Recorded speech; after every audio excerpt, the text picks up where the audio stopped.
ओम शांति।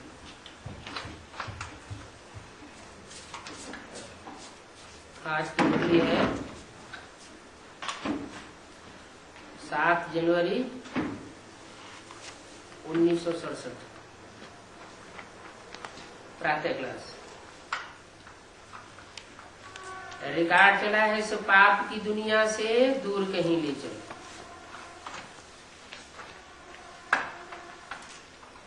क्यों? ये गीत क्यों बजाया? इसलिए बजाया कि पाप की दुनिया में रहेंगे तो पापियों का संग लगेगा। संग लगेगा तो रंग लगेगा, क्योंकि आत्माओं को ही संग का रंग लगता है। एक परम पिता परमात्मा ऐसा है जो इस दुनिया में आता है, फिर भी उसको संग का रंग नहीं लगता है। और जो भी मनुष्य आत्माएं हैं, चाहे कोई धर्म पिताएं ही क्यों न हो, इब्राहिम बुद्ध क्राइस्ट ही क्यों न हो, रामकृष्ण की आत्माएं ही क्यों न हो, उनको संग का रंग जरूर लगता है। तो कलयुग की दुनिया तो पाप की दुनिया है। पाप की दुनिया में पापों से छूटना चाहते हैं तो भी नहीं छूट सकते। तो गीत बनवाया है बाप ने, अर्थ भी बताए गए हैं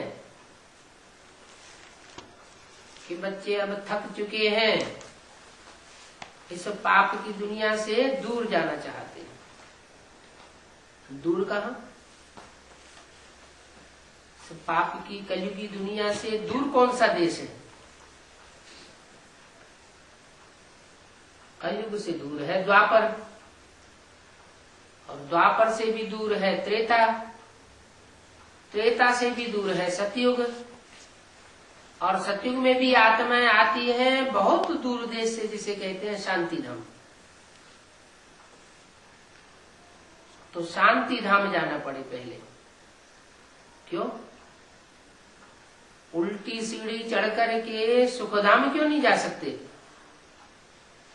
सतयुग में क्यों नहीं जा सकते? इसलिए नहीं जा सकते कि आत्मा पहले अपने स्वरूप को पकड़े। आत्मा है ही शांत स्वरूप। इस पाप की दुनिया में देहाभिमानियों के संग के रंग में आते आते देहाभिमानी बन पड़ी, माने आत्मा अपन को देह समझने लग पड़ी। 5 तत्वों के संघात से बने हुए शरीर में आत्मा अपने को देहाभिमानी जड़त्वमयी मानने लगी। बुद्धि ऐसी जड़ हो गई है कि जो भी काम करते हैं वो उल्टा हो जाता है। समझते हम बड़े बुद्धिमान हैं।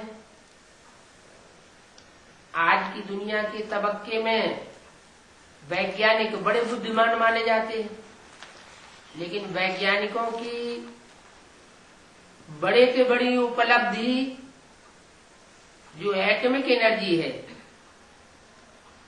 वो दुनिया का संहार करने के निमित्त बन गई।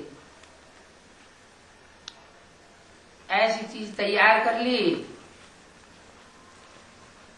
कि जिस दुनिया में खुद बैठे हुए हैं वही दुनिया संहार करना चाहते हैं। अभी बाप कहते हैं कि बच्चे इस दुनिया से बुद्धियों को हटाओ। हटाने के लिए पहले अपने को आत्मा समझो। मैं ज्योति बिंदु आत्मा हूं, परम धाम की रहने वाली। जब तक आत्मा शांत स्वरूप नहीं बनेगी तब तक सुख नहीं मिल सकता।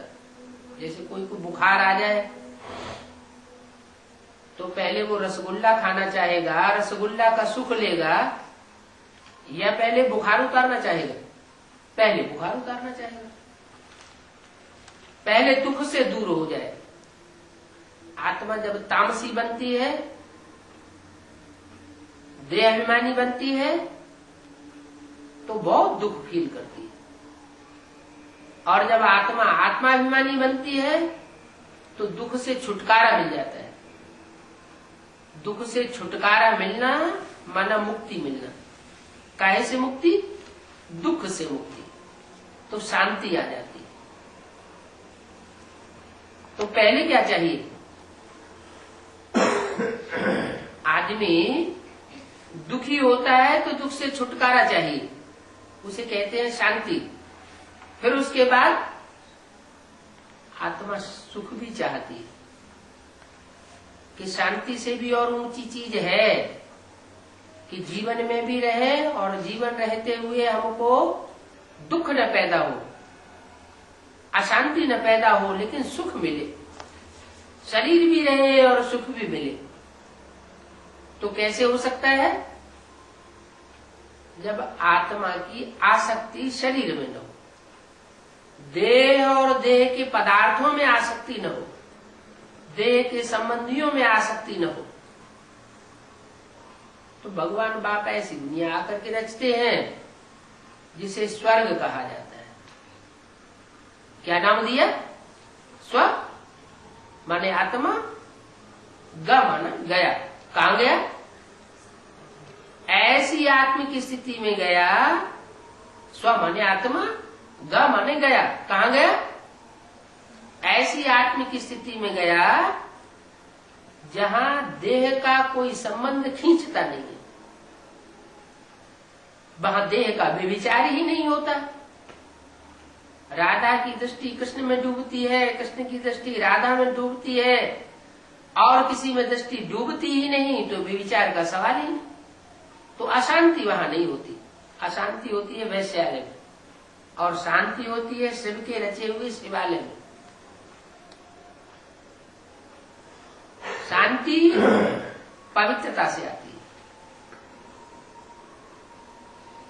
गाया भी जाता है, where is purity there is peace and prosperity. पवित्रता सुख और शांति की जननी है। तो आत्मा पहले अपने पवित्र स्वरूप में टिके कि मैं आत्मा ज्योति बिंदु हूं। ज्योति बिंदु बाप का बच्चा हूं। जैसे बाप हाथी होता है तो बच्चा भी हाथी की तरह होता है। बाप सांप होता है तो बच्चा भी सांप की तरह लंबा होता है। बाप चींटी मिसल होता है, कीटाणु मिसल होता है, तो बच्चा भी कीटाणु मिसल होता है। तो बाप है ज्योति बिंदु। वो ज्योति बिंदु का बड़ा आकार भारतीय परंपरा में मंदिरों में शिवलिंग बनाया जाता है।